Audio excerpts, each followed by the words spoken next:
Welcome back to the Yoga Well podcast. I am Chase Bossert, the Executive Director of the Yoga Well Institute. And today I have with me a longtime friend and student and colleague, Amanda Wentworth, who is a yoga therapist at the Osher Center for Integrative Health at the Vanderbilt University Medical Center. And you are doing some really interesting work there, and I want to really get into that. Before that, let me ask you, give us a brief overview of your yoga journey. Like, how did you find yoga? What was interesting? How did you come to Viniyoga? This kind of thing. Hey, hi, Chase. Thank you so much. I was quite young when I did my first yoga class with my mom on a VHS tape in the den. This was Nashville in the 80s. So maybe I was like 8, 7. And, we just so happened to have a friend who worked in LA who was a videographer, and he filmed a yoga tape, and somehow we got a copy of it. That's how. Oh, the mysterious workings of the universe. Uh-huh. Yeah, it was a pretty hilarious tape too. Yeah. And so, did that. But I was always interested in these kinds of things. I had started gymnastics maybe a year or two before that. And my sister was a dancer, and continued my direction as well. And so actually, that was the first yoga class, I suppose. And then again, I don't think I took it again until college. I mean, we did it a couple of times in the living room together. But then I was quite busy with gymnastics for many years, competing. And then picked up dance soon before I entered gymnastics, and was quite busy with modern dance for many, many years. So yoga came back right after college. I had graduated and was going to move to New York City to further dance professionally. And I needed a way to make money. Yeah. And there just so happened to be a yoga teacher training in Nashville. It was a 1,000-hour program, which was big in 2003. Yeah. That was all that was here. It was Iyengar, and actually, my mom again had a friend who was in this teacher training the year before I did it, and so I thought I needed a way to make a living in New York City. And this was just post-college, so I did wait tables for a moment to make money to pay for the yoga teacher training. But really, my only job really has been yoga teacher since graduating college. Yeah, that's amazing. Yeah. So why yoga? I mean, why not waiting tables? What about yoga is interesting or attracting at that time about like, well, this is how I'm going to make my living? Well, I mean, I was always invested in life through physical movement. I mean, it was always that. I started gymnastics when I was 7, and had kind of had like a little bit of a rough childhood before then. Was diagnosed with asthma, and started gymnastics, and I finally came into myself. I remember 2nd grade. It was like the confidence, and it was really something I needed to be able to move and express and have a community and excel, and all those things were really, really helpful. So, but gymnastics only goes, for a little bit. And then thankfully I was always interested in dance, and I was always dancing with my sister, and, I had opportunities to dance in school along the way. And so then in high school started doing dance much more seriously. And then in college, it was a very strong part of my my education. So yeah, movement has always been my way of understanding, what's happening. Right. It's been my way in to understanding things in life. Okay. So then you got trained as an Iyengar teacher, and you taught Good. Iyengar's approach. Well, no, it was just at that point, the Iyengar system, it might still be. At that point, the Iyengar system was so tight. You did not get an Iyengar certification. That required many years in India. So I got a Hatha. Okay. Certification. Okay. And then you went to New York City, and what did you teach? Hatha and Vinyasa, because this was mid 2000s. I taught everywhere, all the time, constantly. That is what happens in order to support yourself financially as a yoga teacher. You end up way overextending yourself as a teacher. And then I was going to rehearsal for Right. dance afterwards at like 8 o'clock at night. And how long did you do that? I think I was full time in New York maybe 5 years, about 5 years. I just a bit, but the first few years I was saying yes to everything. I was young, and I think at one point I was teaching 17, 18 classes a week, these kinds of things. And it was Yeah, in all different over the city. places. Yeah, you got Yeah. to drive here, got to drive there, did a commute or commute, et cetera. It's like, It was yeah, it was it's trains brutal. and buses and walking. And I look back and I'm like, I don't know how I did it. Yeah. But then I found my groove with another style of yoga called Katona yoga, which was approaching from more of a therapeutic style. But it also had Iyengar roots. So it was interesting to me because of what I'd learned before. And it was blending it with Chinese medicine. So, there was a lot of work with the five elements of Chinese medicine. And so I studied that pretty seriously for a while and had a mentor and was working with her one-on-one therapy that she was doing, and did that for a bit. So I was a little more focused at that point. Yeah. And then ended up even doing my own teacher training where I had a co-facilitator named Holly Coles, and we taught a 200-hour Hatha Vinyasa certification for about 5 years together. Yeah, I remember that because when we met, which was in Nashville, at that time you had moved back to Nashville, but you were still commuting to New York to do the training, to teach the That's training. right. That's exactly right. Yep. So you moved back to Nashville, and you're a yoga teacher, so you're going to get established. What happened when you moved back? Well, I took like a 2-year hiatus actually when I left New York, and Okay. kind of started that out with a trip for 6 weeks through a lot of India. I actually had a retreat that I taught for 2 weeks, and I stayed on another month and traveled from Chennai down to Kanyakumari and Kerala. It was everyone would be like, a very expedient trip. I said, I know. Got up to the Himalayas even somehow. And Yeah, so that's then not after easy that, at that time. Yeah. Trains are slow. no, Buses are slow. yes, Takes a long time to yes. go anywhere. I remember one flight we got to the airport, and there's no one at the airport. It's like the security line, no one.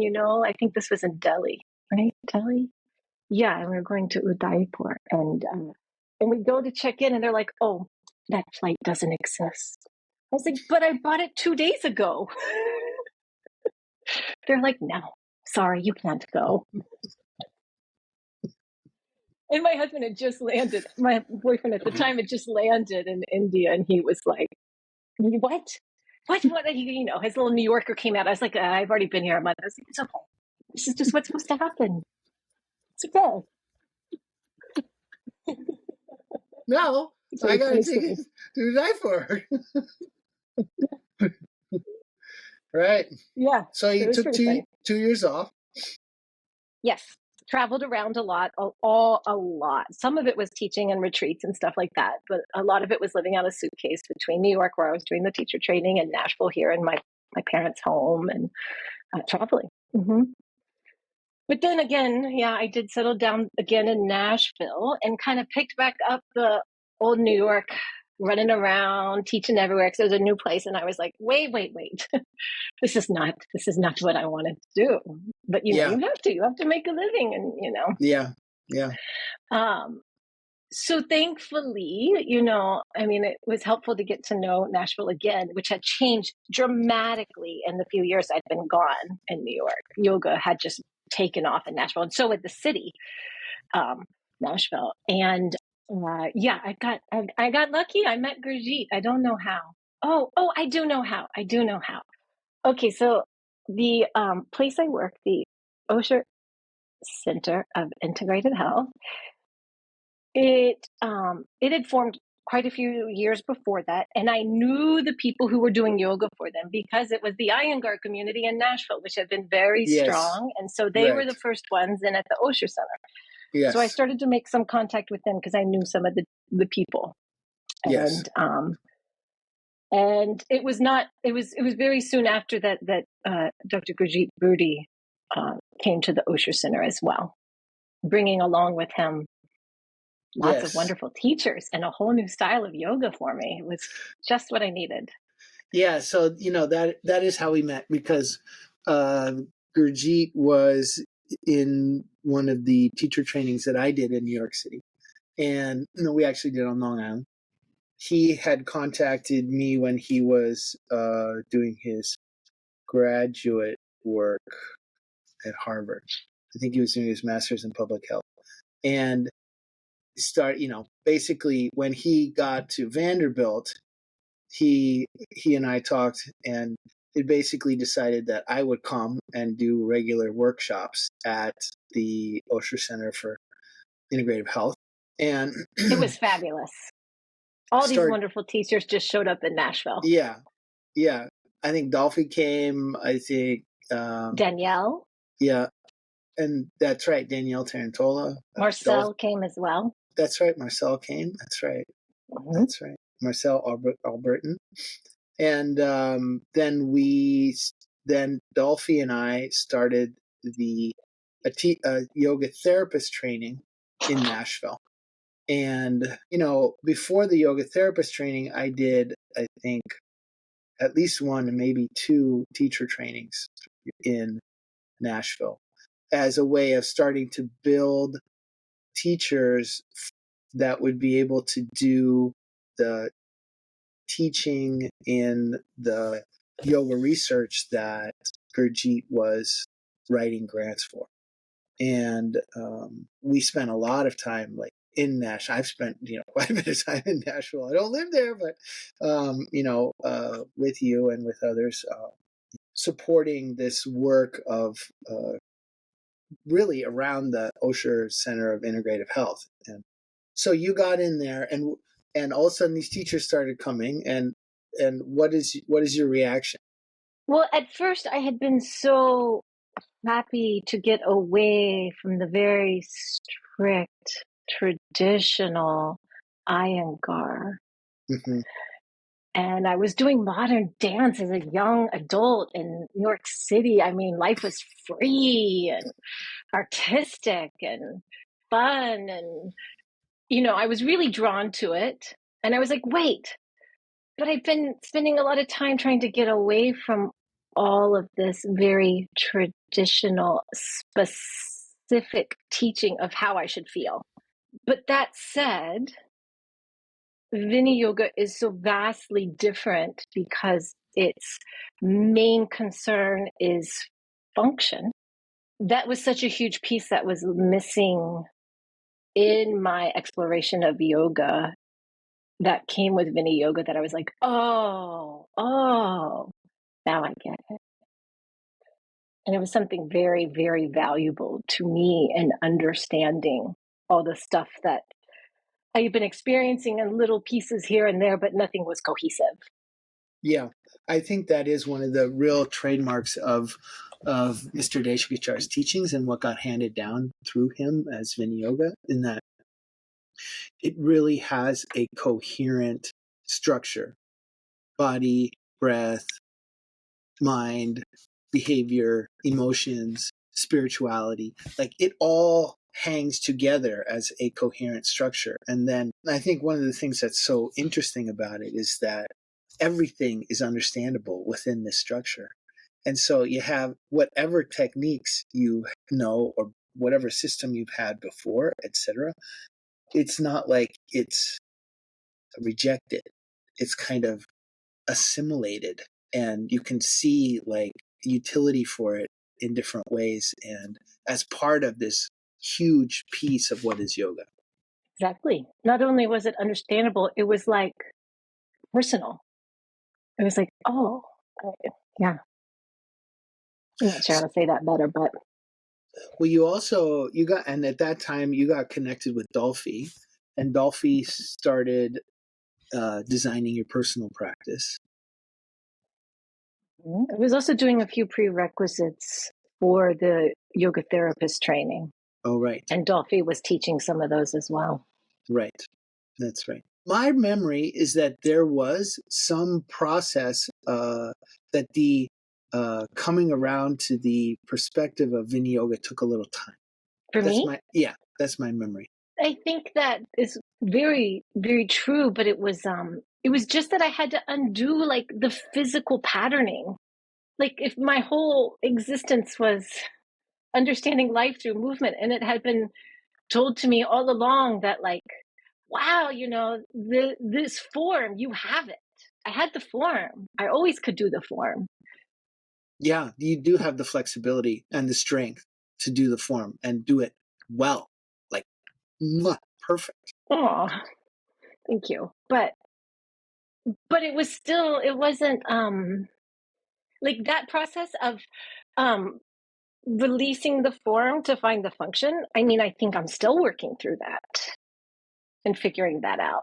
Yeah. Because I mean, Dolphy says to me all the time, the last time we met, she's just like, but you're so different. We can't do it this way. The example we were working on was like a supine twist is so much harder for me to do with my knees bent, with my legs straight. It's a breeze, but I don't have to do anything. Yeah. I don't have to I don't get the function. Yeah, you go perfectly into the form, but the function is not there at all. Yes. Right. So I think that process of coming to understand the function and let it do what it's supposed to do, because I think the form was already there and then the function started coming in, it was like, Yeah. When the function came. And that's, that's a lot to take in quickly. It is a lot to take in. So, I think this is a very common experience for people who discover Viniyoga, because it's subtle. And in a lot of ways, it doesn't match up to our expectations. And the expectations are like, well, if you do it like this, that's it. And it's like, no, actually, doing it like this has a purpose. So if you do it like that and the purpose is not there, then we have to change it so that the purpose arrives. Oh, and by the way, if you can't do it like that, you may still get the purpose by making this adjustment or that adjustment, this modification, that modification, etc. And so to have this reorientation from form to function, it really takes some time. And it really takes it's about changing the pattern, because I've done it so many times in this way, and I can just go and do that. And if I'm tired, or if I'm not agitated, or if I'm not paying attention or something like that, then my patterning will take over, and then I'll be over there again. It's to like really actually sit in the function of it takes some effort. And I really needed the attention. That was really helpful to have to start to really focus. It's so true. It's so true. Yeah.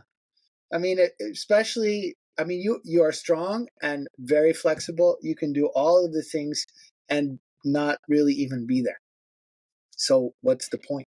But when you do it the way you're supposed to, state changes and you like the way you feel. Yeah. When the process is engaged, the power is really undeniable.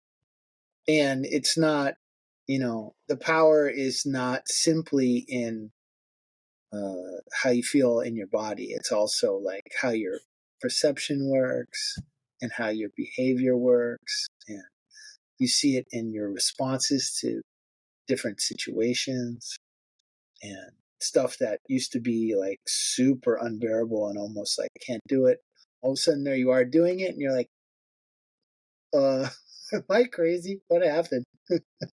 Also, there's a lot of health things. I would say that the Viniyoga, of course, it's not all the time, but a lot of times it shows up as a kind of magic, and things happen physically that uh, we didn't. It's like, wow, how amazing! So you are now in.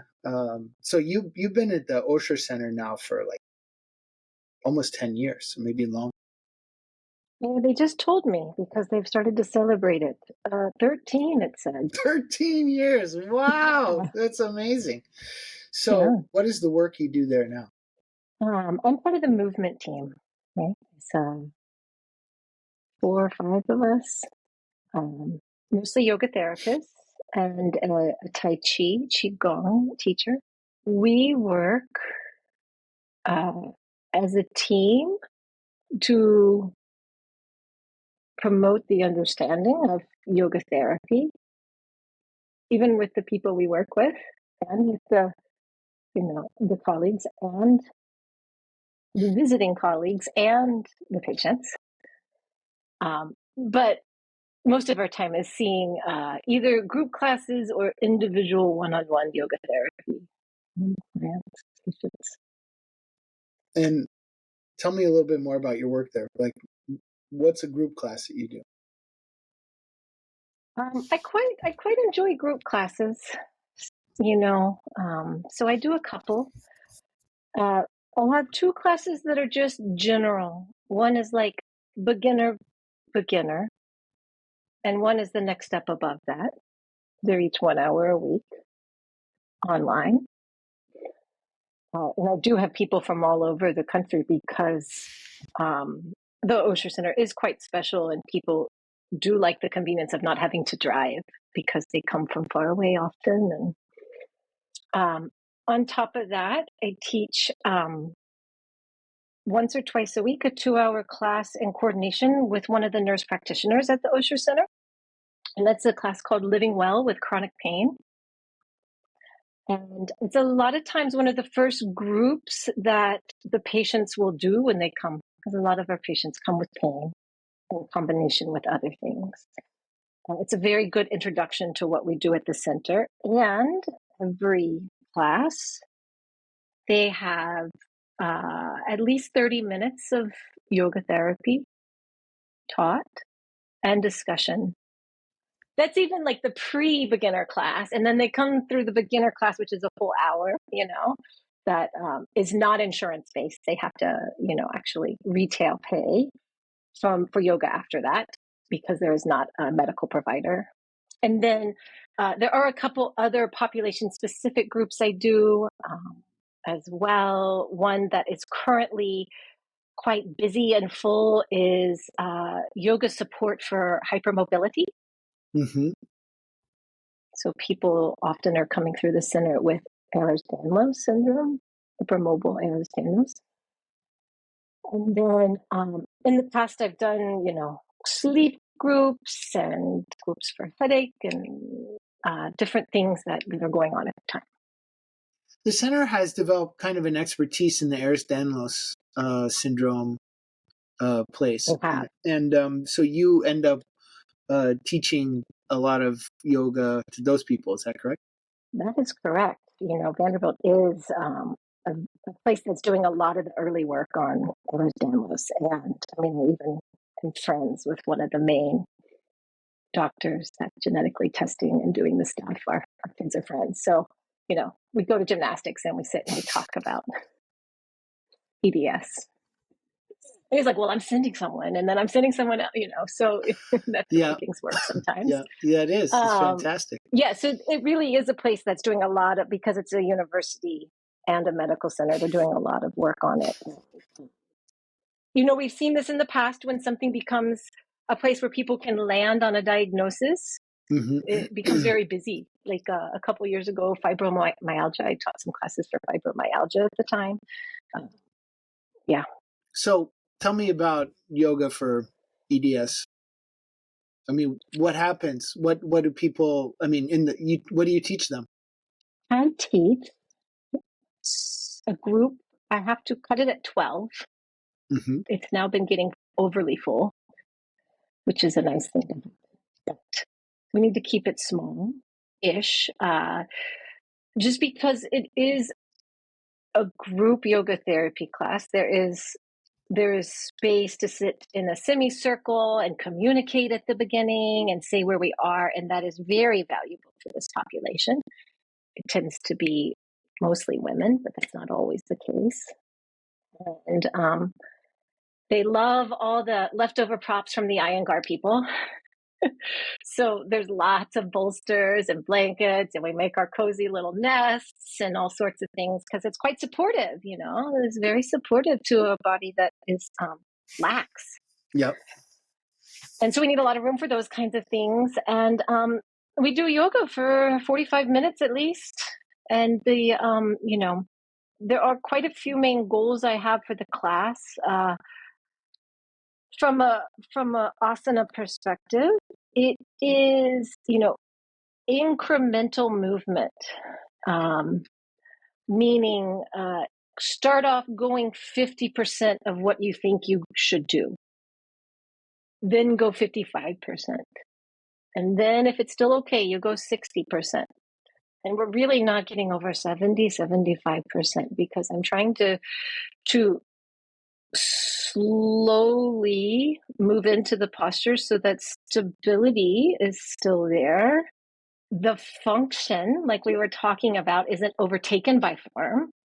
And, all of that is also a shift of perspective of what yoga is and what moving their body means. And it's pretty huge.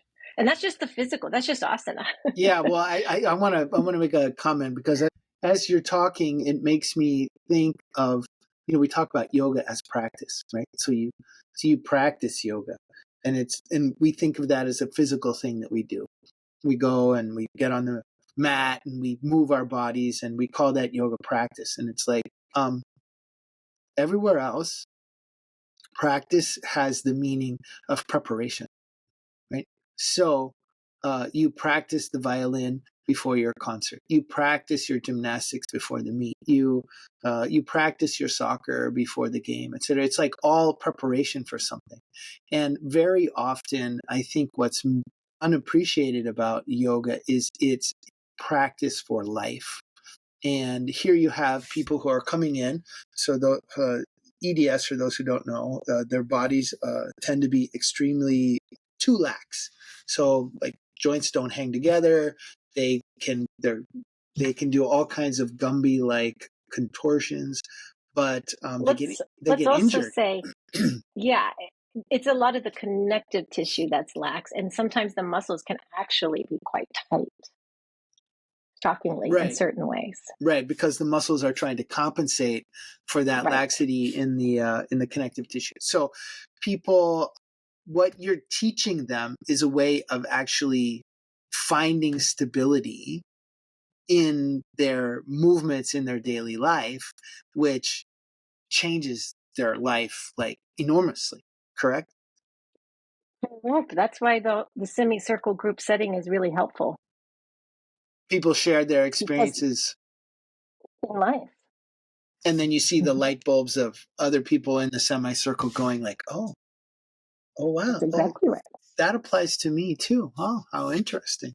One of the things that I think is problematic in the regulation of yoga therapy is the emphasis of individuality, one-on-one. IAYT, which is the main regulatory body in yoga therapy, has a huge emphasis on individuality, even to the point of exclusion of group classes for yoga therapy. Mm. And I think that there is it's a poorly drawn line because of exactly what you're saying here. It is so therapeutic to have people come together and share their experiences in life, what happened between the last class we had and now, and how actually the stuff that I'm doing in the practice in my yoga is translating into the fact that I didn't injure myself in this situation where I have a bunch of times. Or, I now, when I go downstairs, I do it in this way, and I've noticed that I I I don't have pain. I can actually I can live in my house and go up to the second floor and not pay 3 hours of excruciating pain price for that. And when you share that kind of thing, other people in the group are like, oh, and then they actually start moving from form to function. And they really are, just like you're saying, you go 50%, then you go 55%. That is so different. Who moves like that? Nobody moves like that. So to do that is a new pattern. That's exactly right. It's exactly right. And it's almost that, this is a group that likes almost to overshare. I have to use my good yoga therapy skills okay, we're here to do yoga. Enough success, enough life successes. You can stay afterwards. No, that's exactly right. I say that, and they do. They will stay in the studio for a long time. Actually, it is a group that is very sharing and open and wants to, help take other people, and Yeah. Yeah. So you have to manage it well. It's a wonderful thing, but it also has to be managed well as well. Yeah. Well, that's also a function of the space that is created by the teachers, and where all comments and questions are welcomed, and people are handled nicely when it's time to move on to the next thing. That's really skill of the teacher that creates that environment. So you said that was some asana goals. What are you? Give me more functional goals that you have in the class, please. Well, I want to add one more asana goal that is a little controversial, and I'm still figuring out myself, but it might seem counterintuitive. First, I'll go to the breath, though. Breath goal is going to be, it's going to start with exhale technique, extending exhale. This tends to be a population that can have some fear and anxiety as baseline because it's scary to move around the world. Who knows what might happen? A joint might pop out here. You might not be able to make it there. These kinds of things. So we're trying to, calm that fear with breathing.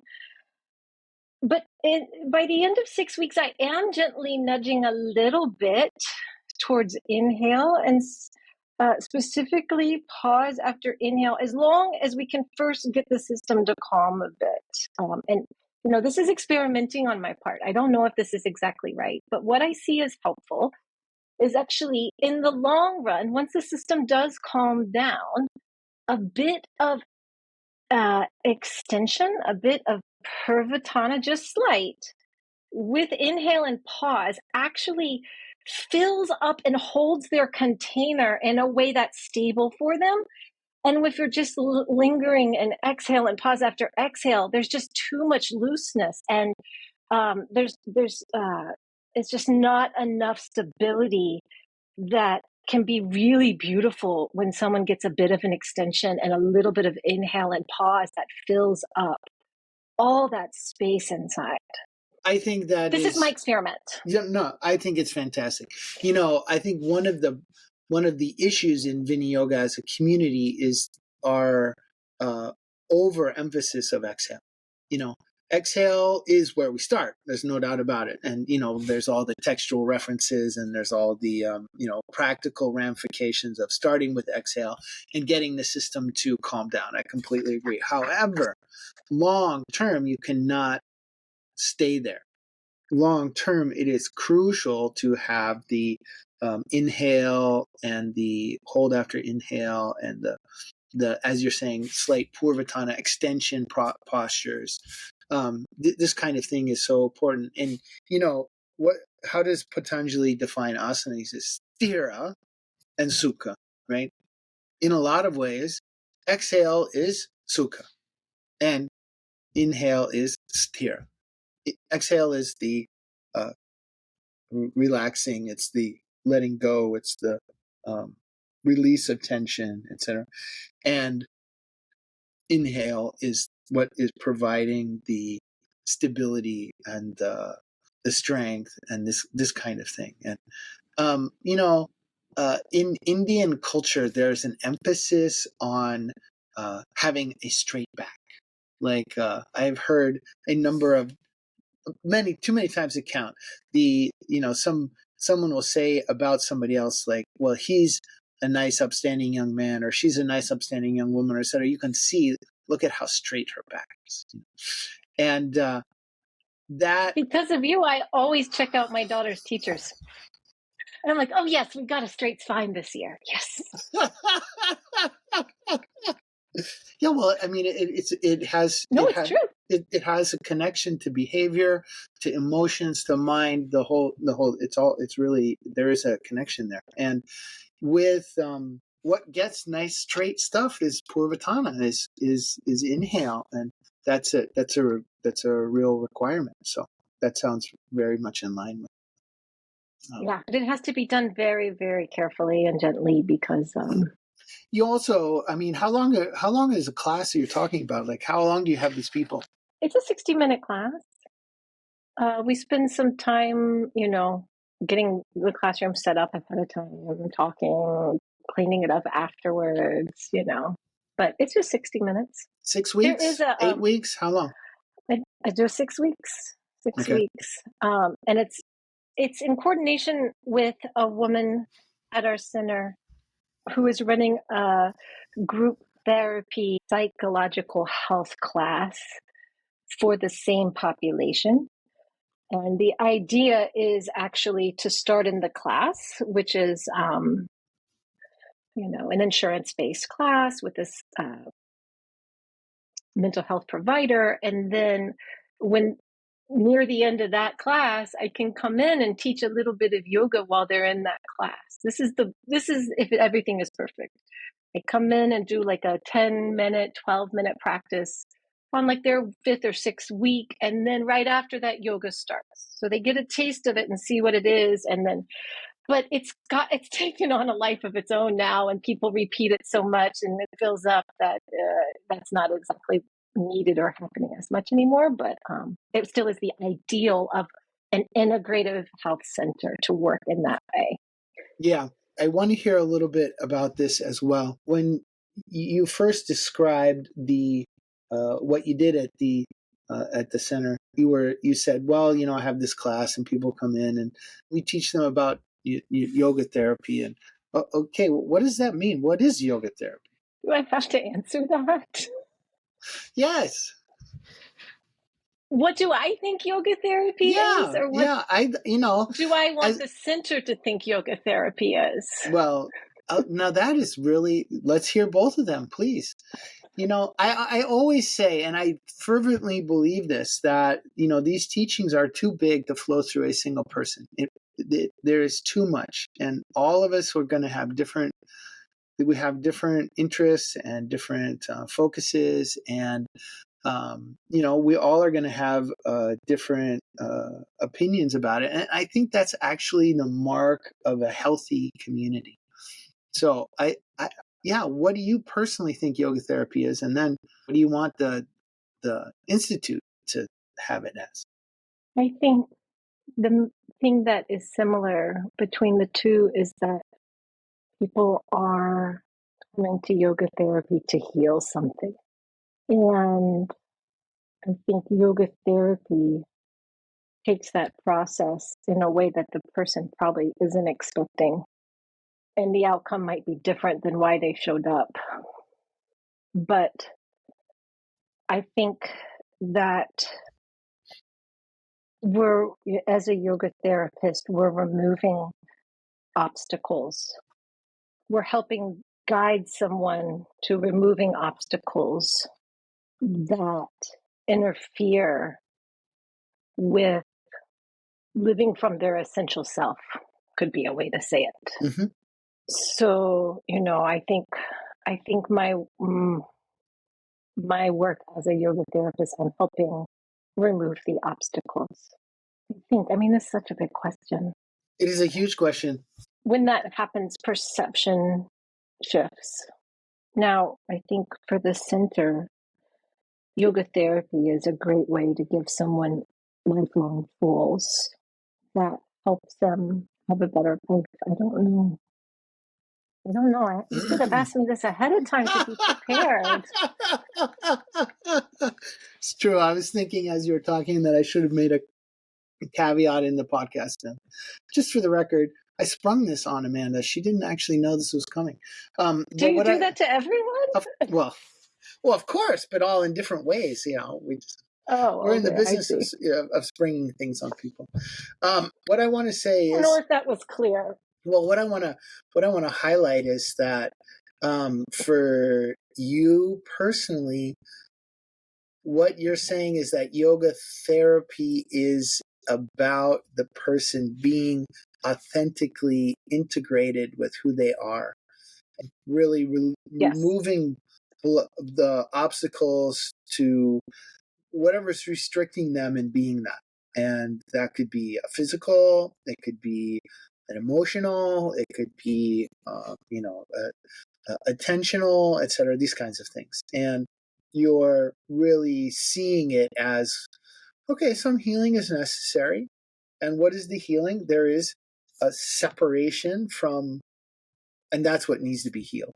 And that's what yoga therapy can do. And that's exactly right. In the interview I did with Jennifer recently, she asked, what is healing? And I said, you're okay with death.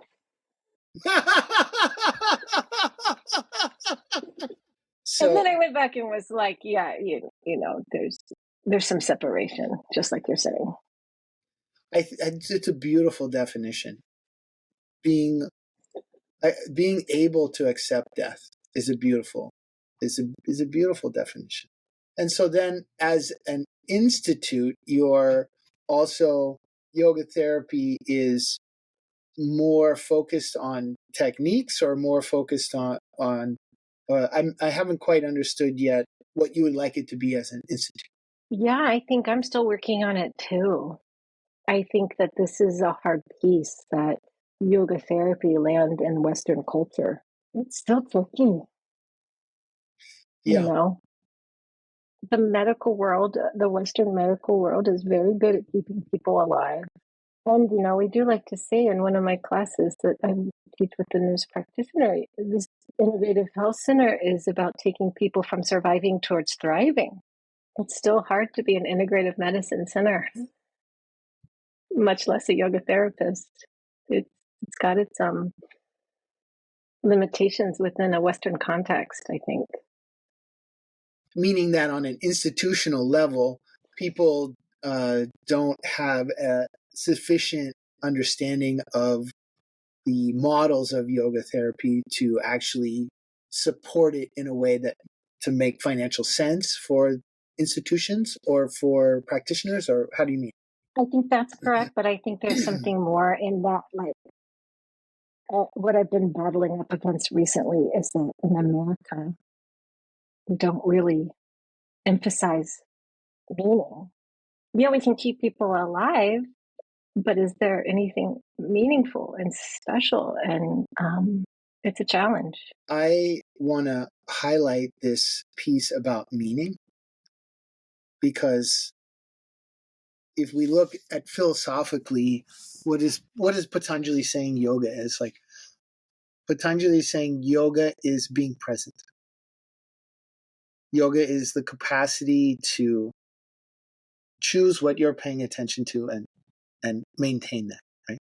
To direct the mind, however you want to say it. But essentially, that the doing of yoga is the learning to be present. The result of yoga is the landing in who we are, like the coming into being established in our essential nature. And what I see time and time again is that in the philosophy, the doing of yoga is about presence. And then the result of yoga is some magic that happens outside of that, or as a result of that being present. And that magic, there's so much meaning in everything if we are simply present with it. And I think that is hard to appreciate if you're not experiencing. Yeah. It can't even be a value. Right. Yeah. So, the thing that is interesting for me here is that so much of what you're describing is the individualization of techniques for a particular person, even in a group setting. What is the relationship that you have with the patients that come in? Like, how long is it? How does the relationship work? It depends. It depends on how it starts, where it goes, you know. So it could be in a group setting. It could only be in a one-on-one type of situation. But I do feel that the relationship is, paramount to the process because they have to trust. That was the last thing we didn't get to with the EDS group. Like, trust is a huge, it's like goal number one is returning to trust in the system. Trust, being able to trust their body, being able to trust In that group, yeah. Yeah. Yeah. Say more. Trust what? Well, I think, at the Vanderbilt Integrative Center for Health, a lot of trust has been broken by Western medicine because it's not working. And all the providers that have been giving medicine that's 50% at best, that we're helping lead patients to trusting that they have what they need. And it's a really crucial point because time-wise too, because, at the point that we see most people, they've been through a lot of different specialists and things that haven't quite figured out or helped enough. We have to have good relationship, whether it's group or individual, that whole paradigm shifts, that they are starting to trust something within them. And I think that as a practitioner in the center, how I foster that is through, first off, working on it on myself, doing the process myself. And because of that, you can meet them where they are, just to use some of our wonderful words we know.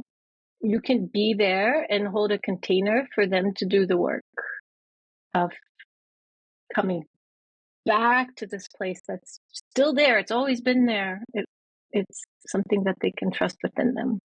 And that's just going to look so different depending on the person in the group, but it's certainly, it is the foundation of all the work. As you're talking, it's just reminding me that in our Western culture, the philosophical foundation is I think, therefore I am. So the foundation of identity is, my thoughts. That translates into I am my body, extends into I am my body. And so, and as long as you're healthy and you have no sort of difficulties in that way, etc., that illusion is just ongoing. And a lot of our society is constructed out of that sense. I am my body. I am my thoughts, etc. And, yoga from a philosophy starts in a very different spot. It says, you are a spiritual being. And you as that spiritual being are in a body. in a mind. Thoughts are there, but they are not you. And so here we have this, people come in and they get sick, and all of a sudden they have the experience of, I'm unable to control my body.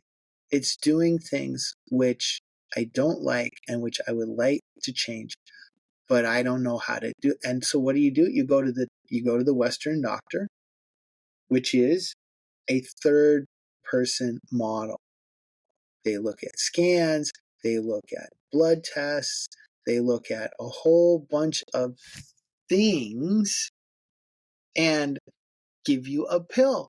You are not even part of the healing process. It's all done to you, right? On like this. And what we are talking about from the perspective of yoga is it's first person. First of all right, you're here in this body, you're in this mind. So what's going on with that is not who you are. And let's start to develop a relationship with it. What is the capacity? What is it capable of doing? How? In what situation? How does it function? If I eat this or if I eat that, does it change the functioning? If I breathe like this, if I breathe like that, does it change the function?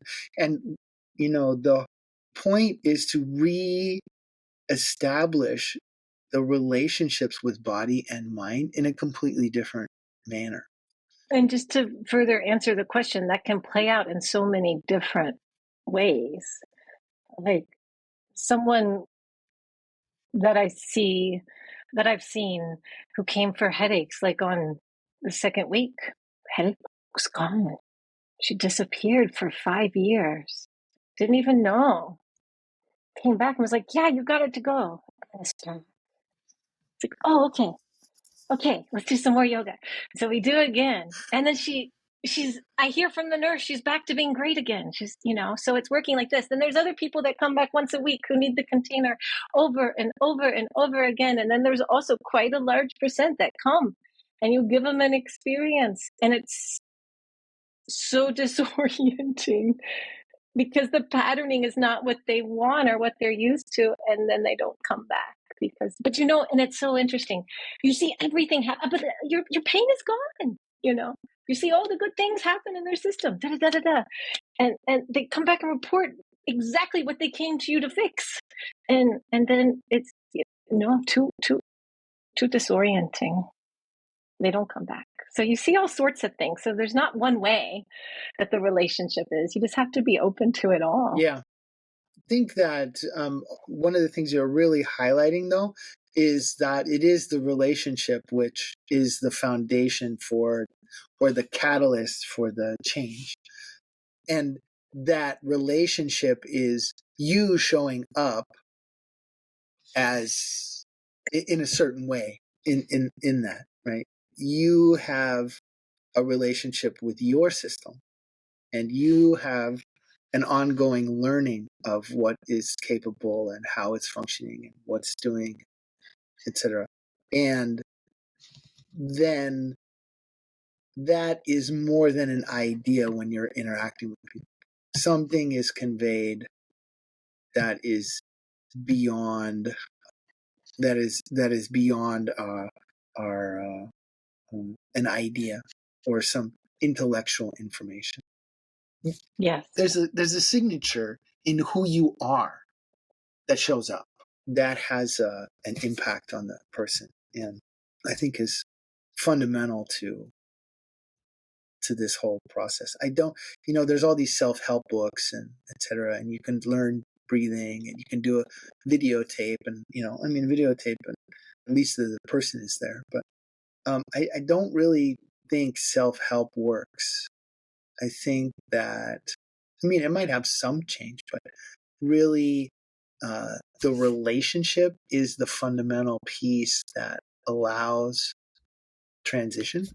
And it's more than just ideas. It's it's actually the experience of the relationship. Yeah.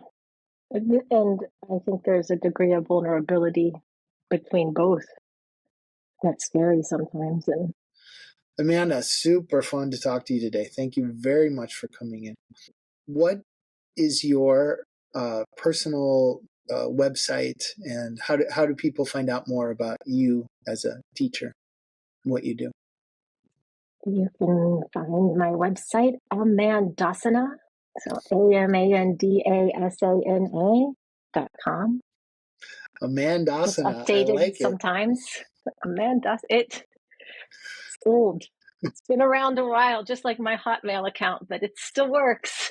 You, aside from teaching at the Osher Center of Integrative Health, you also are teaching kids classes. And what else are you doing? Yeah, I teach children. I teach children from 2 years old up. It's something I really like because their specialness and meaning is just all out in the open. So it's really fun to go and do that when I finish my work at Osher, just to be there and be with them in that way.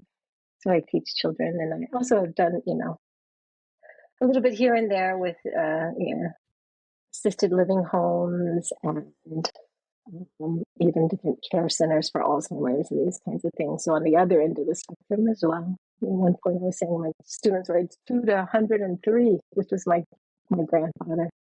Are you seeing privates and mentoring people outside of the center? Yes, I have my own personal business as well. Okay, and that's all listed on the amandasana.com. It sure is. Good. All right. Pleasure to talk with you. Thank you so much for sharing everything. And let's do it again soon. Thank you, Chase. Thank you very much. All right.